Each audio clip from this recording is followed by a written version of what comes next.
함께 인사 나누시고 그 자리에 앉으시겠습니다. 할렐루야. 참으로 꽃보다 아름다우십니다. 이 5월 이곳저곳 아름답게 피어서 자신의 아름다움을 뽐내는 그 아름다운 꽃들보다도 더 빛나고 광채나고 아름다운 형상으로 지으심을 받은 저와 여러분들, 하나님의 형상이 빛이 되어서 우리 모두 위에 가득 임하시기를 예수님의 이름으로 축원드립니다. 우리가 하나님을 가까이 모시고 기도하며 살아가면 살아갈수록 우리의 영혼은 빛이 나게 되어 있습니다. 인생의 근심과 고통이 많이 있지요. 그러나 보석으로 지음받은 우리가 인생의 고통과 근심의 진흙과 오물을 뒤집어 쓰고 살아가면 우리는 하나님의 영광을 드러내지 못합니다. 보석과도 같은 인생이 돌멩이처럼 세상 가운데 차이고 밟히는 인생을 살아가게 되지요. 그러나 어려움이 다가올지라도 고통이 있을지라도 기도하고 우리 주님의 그늘 아래 살아가면 우리에게는 하나님께서 기뻐하시는 아름다운 형상이 빛으로 임함을 믿으시기 바랍니다.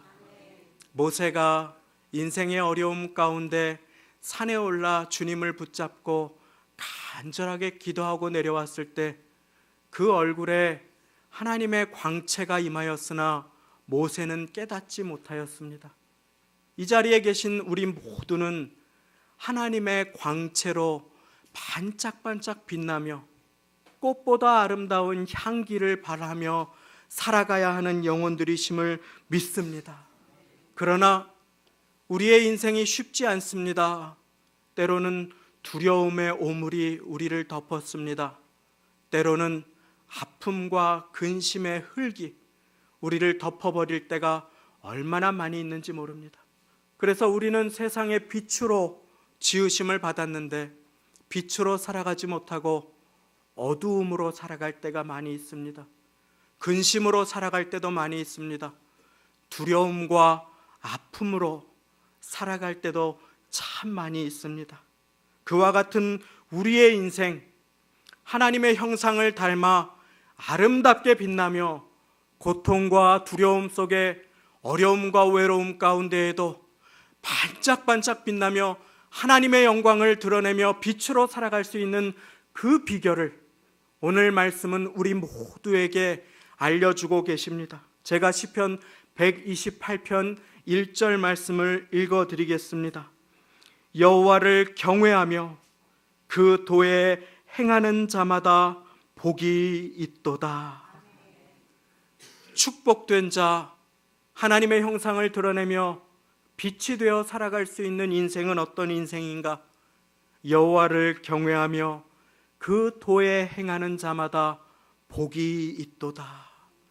여호와 하나님을 경외하는 인생이 축복의 인생임을 믿으시기 바랍니다. 그래서 제가 하나님 말씀에 여호와를 경외하는 자들에게 주시는 약속이라고 컴퓨터를 찾아보니까 너무 많아요. 예배 시간에, 말씀 시간에 다 소개해 드릴 수 없을 만큼 너무너무 많습니다.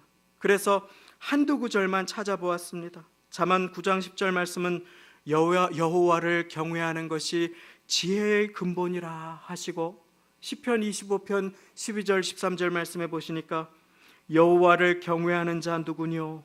그 택할 길을 저에게 가르치시로라.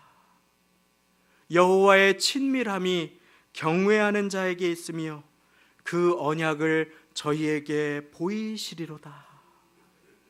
말라기 3장 16절 말씀에 보니까 여호와를 경외하는 자들의 이름을, 여호와를 존중히 생각하는 자를 위하여 여호와 앞에 있는 기념책에 기록하고 내 이름을 경외하는 너희에게는 의로운 광선이 떠올라서 치료하는 광선을 바라리니 너희가 외양간에서 나온 송아지같이 뛰리라.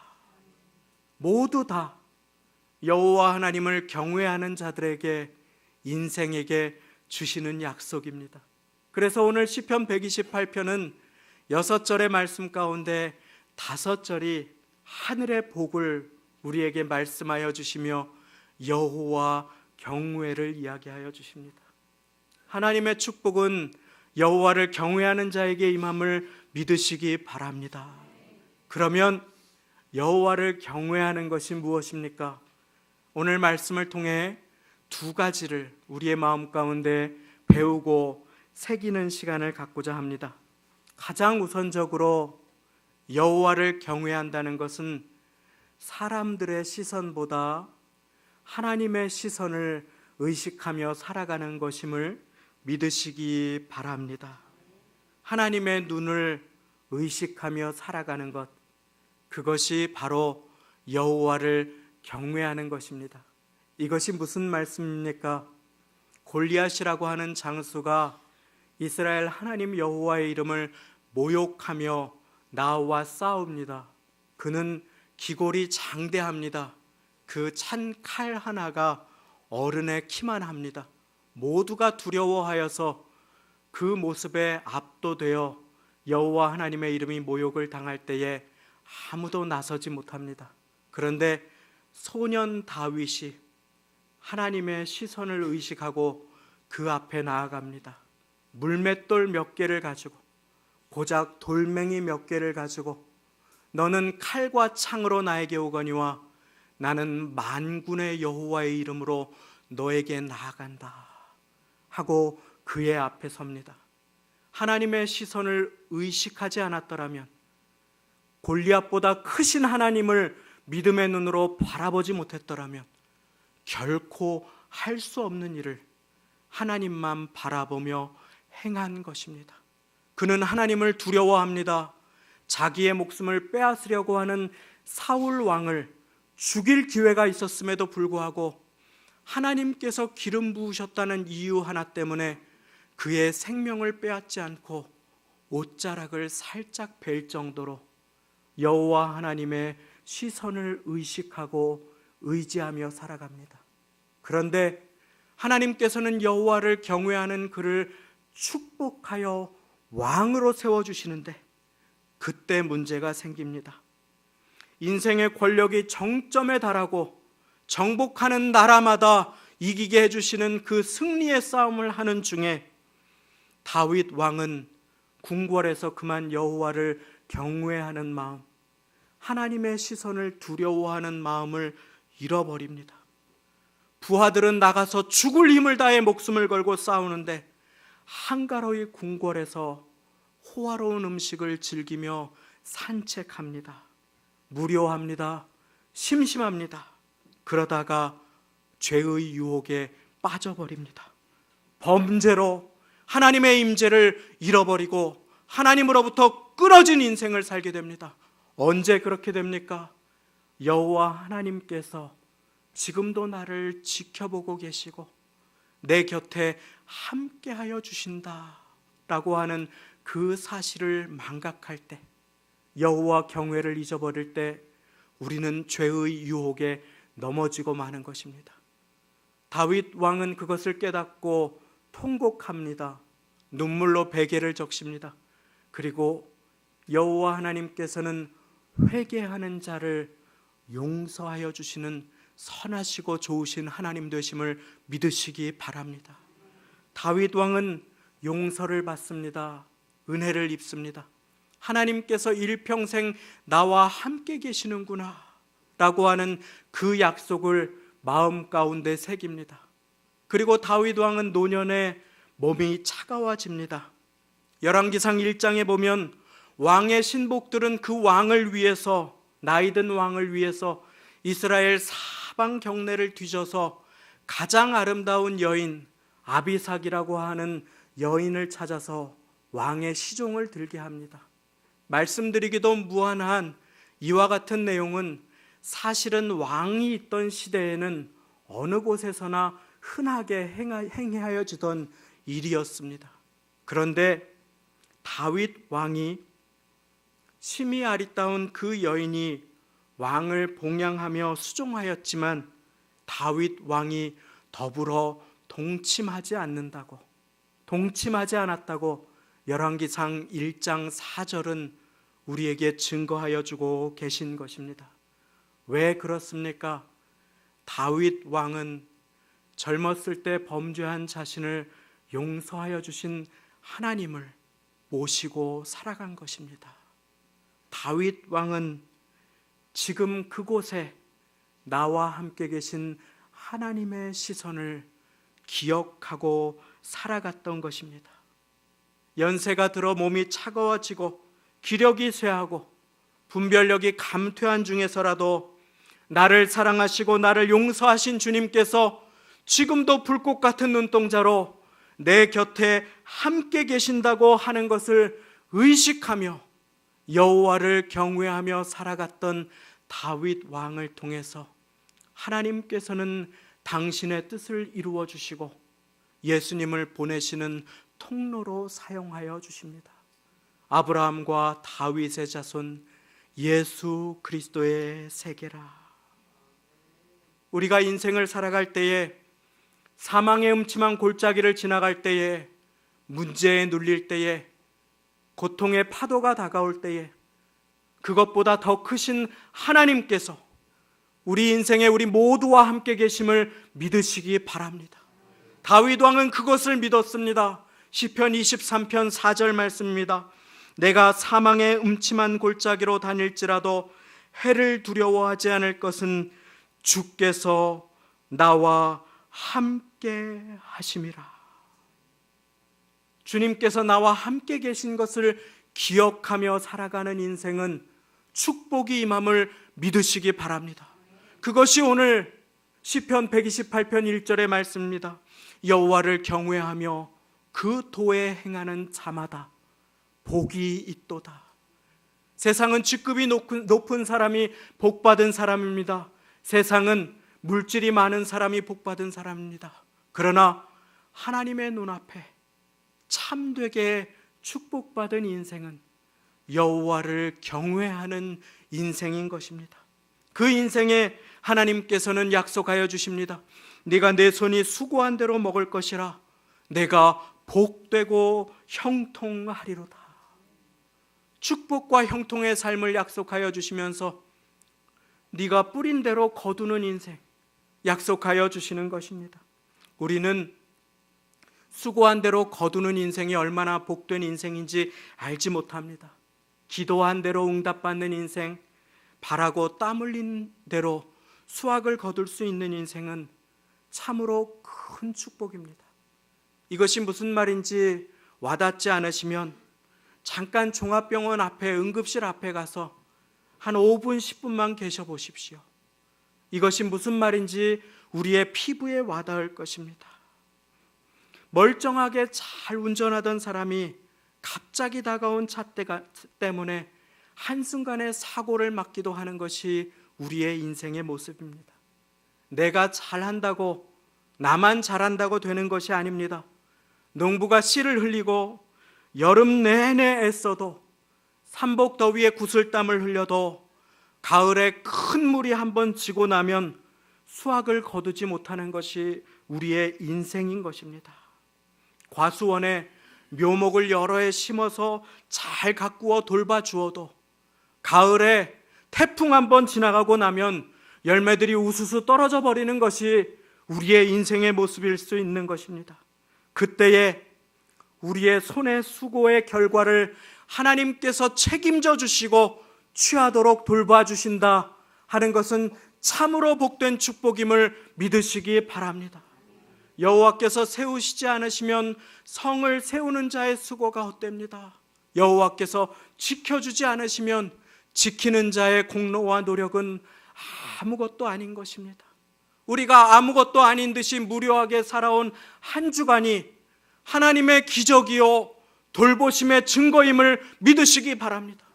어느 누군가는 지금 병원에서 내가 말할 수만 있다면, 내가 다시 일어나서 걸을 수만 있다면 다른 것은 아무것도 바라지 않겠습니다 하고 눈물 짓는 기도의 간구의 소원을 가진 사람들이 있습니다. 우리는 오늘의 일상이 하나님의 은혜요 기적임을 망각해서는 안 되는 것입니다.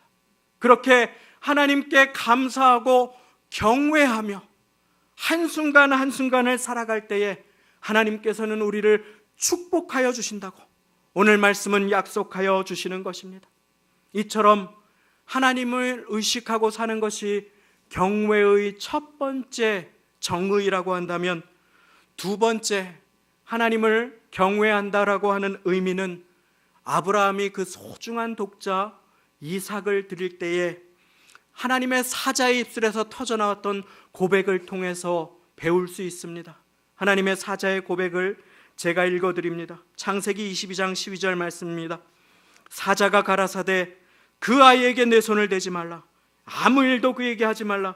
네가 네 아들 내 독자라도 나에게 아끼지 아니하였으니 내가 이제야 네가 하나님을 경외하는 줄 아노라.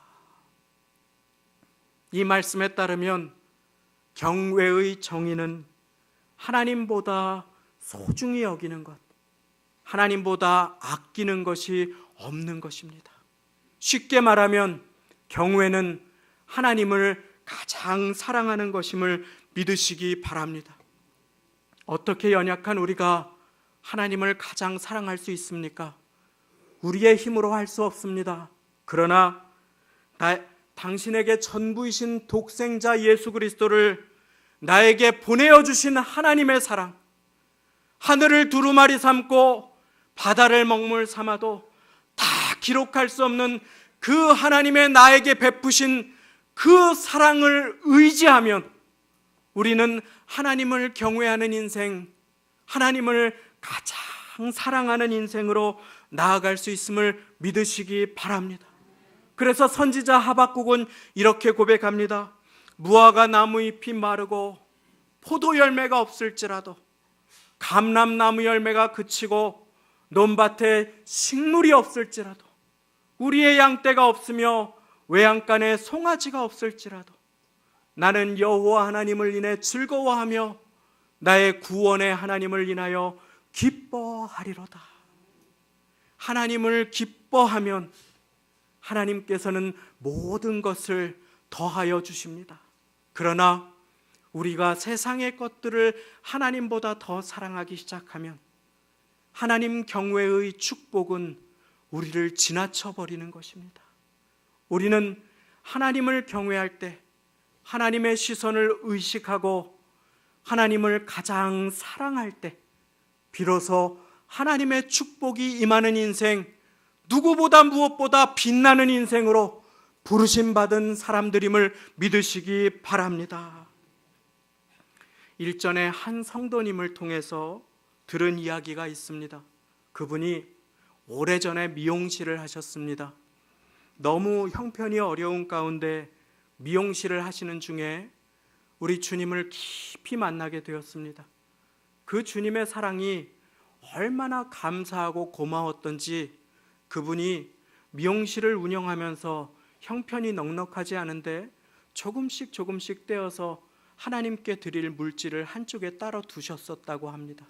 그런데 그 돈을 주일날 헌금을 드리려고 보니까 헌금을 드려야 하는데 헌금하실 돈을 따로 두었는데 생활비가 다 떨어지게 되어서 이거를 드리면 어떻게 살아가나, 이걸 주님께 드려버리면 어떻게 살아가는가 하고 하나님을 사랑하셔서 드리고는 싶은데 너무 마음에 갈등이 되셨다고 합니다.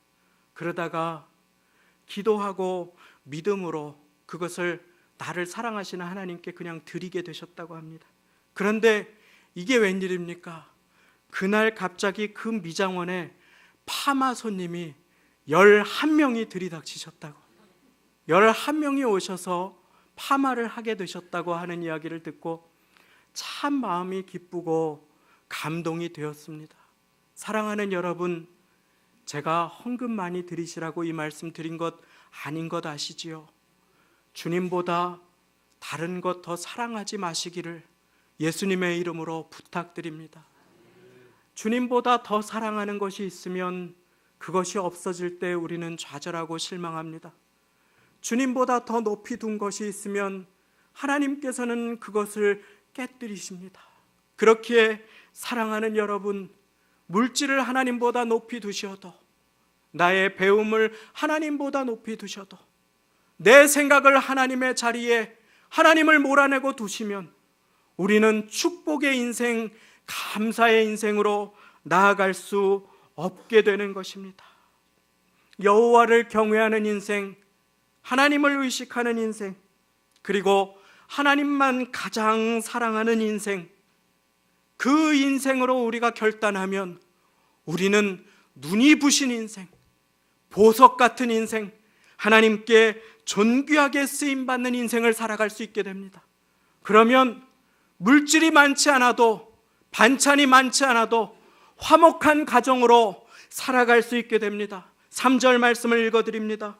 네 집 내실에 있는 내 아내는 결실한 포도나무 같으며 내 상에 둘린 자식은 어린 감람나무 같으리로다. 여호와를 경외하는 자는 이같이 복을 얻으리로다. 그와 같은 인생은 거창한 인생을 살아가지 않아도 매일 일순간 작은 구멍가게를 운영할지라도 하나님께서는 그 인생을 축복하여 주십니다. 매일 숨쉬는 것이 하나님께 영광을 돌리는 삶이 되며 그 인생을 통하여 여호와를 경외하는 그 한 사람을 통하여 축복이 그 가문과 자녀들에게, 자손들과 손녀들에게 흘러내려가게 해주시겠다고 오늘 말씀은 약속하여 주시는 것입니다. 너는 평생에 예루살렘의 복을 보며 네 자식의 자식을 볼지어다. 이스라엘에게 평강이 있을지로다. 내가 하나님을 경외하는 인생을 선택하고 결단하면 그 인생은 나 한 사람에게서 축복이 그치는 것이 아니라 가족에게, 일상에, 사업장과 자녀들에게, 교회에, 국가에, 그리고 다음 세대와 자자손손 흘러내려가게 됨을 오늘 말씀은 약속하여 주고 계신 것입니다. 이와 같은 인생 사시기를 바랍니다. 이 말씀을 드리고 오늘 말씀을 맺고자 합니다. 전원일기에서 최불암 씨의 부인으로 나왔던 김혜자라고 하는 분을 기억하시는 분이 계실 것입니다. 그분이 얼마 전에 백상예술대상 시상식이라고 하는 곳에 나왔습니다. TV 부문에서 대상을 수상하셔서 그 수상을 위해서 눈이 부시게라고 하는 드라마로 그 상을 수상하셔서 그 상을 타는 자리에 나오게 되셨습니다.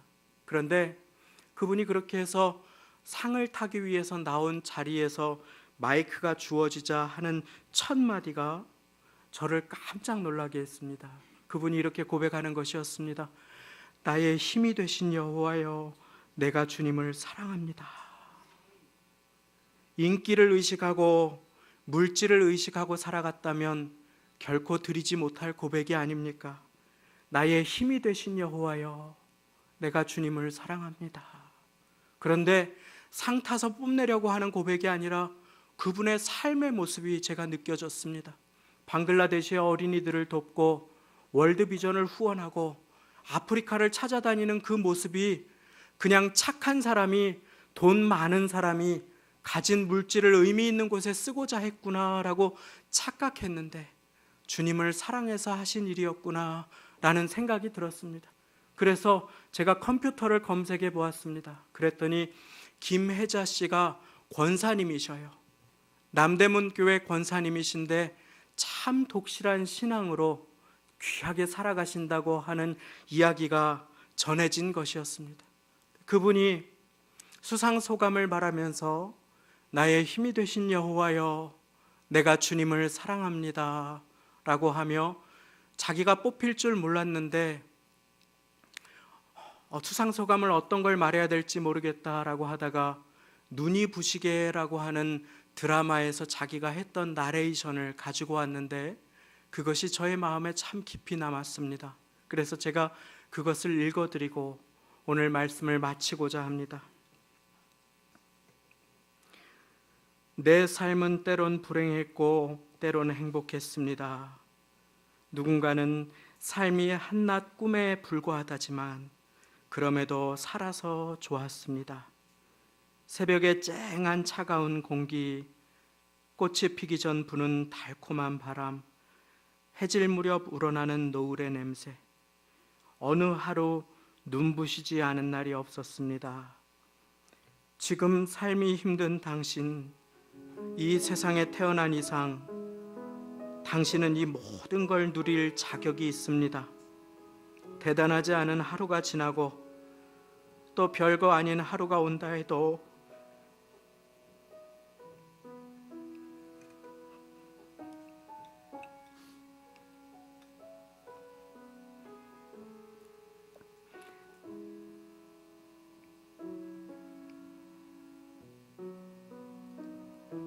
인생은 살 가치가 있습니다.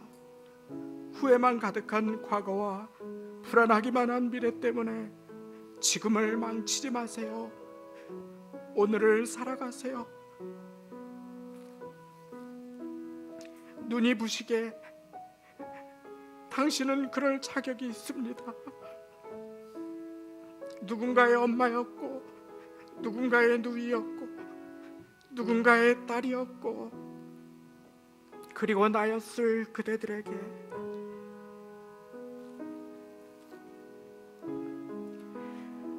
사랑하는 성도님, 가정의 달을 맞이합니다. 모두가 위로가 필요한 시대를 살아가지요. 세월은 빨리 지나갑니다. 걱정하지 마시고 기도 잃지 마시고 기도하며 같이 주님만 의지하시기를 바랍니다. 누군가의 어머니가 되시고 누군가의 누이가 되시고 누군가의 딸이 되신 여러분, 누군가의 아버지가 되시고 누군가의 할아버지가 되시고 누군가의 형이 되시고 누군가의 아들이 되시는 사랑하는 여러분, 주님께서 지켜주십니다. 이제 주님의 지켜주심을 믿고 여호와만 경외하고 오늘을 살아가십시오. 찬란하게 하나님의 빛을 받아서 염려하지 말고 근심하지 말고 오늘을 살아가십시오. 그러면 아픔 속에 우리 인생이라도 주님께서 찬란하게 빛나게 하여 주시고 상처도 예수님의 흔적이 되게 해주실 것입니다. 우리 주님께서 도우실 것입니다. 함께 기도하시겠습니다. 우리 이 시간에 함께 한 목소리